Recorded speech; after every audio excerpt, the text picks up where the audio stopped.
முருகான்னு நீங்க உள்ள முருகி அப்பா நீ இருக்கியா என் முன்னாடி வந்து நின்றுன்னு கேட்டீங்கன்னா வந்து நிற்பான், பேசுவான், விளையாடுவான்.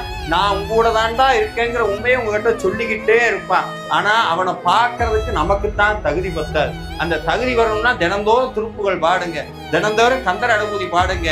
முடிஞ்ச அளவுக்கு எவ்வளவு நன்மை செய்ய முடியுமோ நல்லதை செய்யுங்க. தினமும் உங்களால ஒரு உயிராது பசியாட்டாது நீங்க போறீங்கன்னு நினப்புல போடக்கூடாது. யாரு போட சொன்னா? செந்திலாண்டவன் போட சொன்னா போடுறேன். இந்த வந்த புண்ணியம் வர புண்ணியம் எல்லா புண்ணியம் யாருக்கு போகணும்? முருகனுக்கு போகட்டும். எதுவுமே நமக்கு வேண்டாம். எதுவும் முருகனுடைய அருள் மட்டும் இருந்தா போதும். அது ஒண்ணு இருந்தா போதும். எல்லாம் உங்க பின்னாடி வரும். பேரு, பதவி, பணம், புகழ், லொட்டு லொசுக்கு எல்லாம் கந்தனுடைய காலடிக்கு தூசு.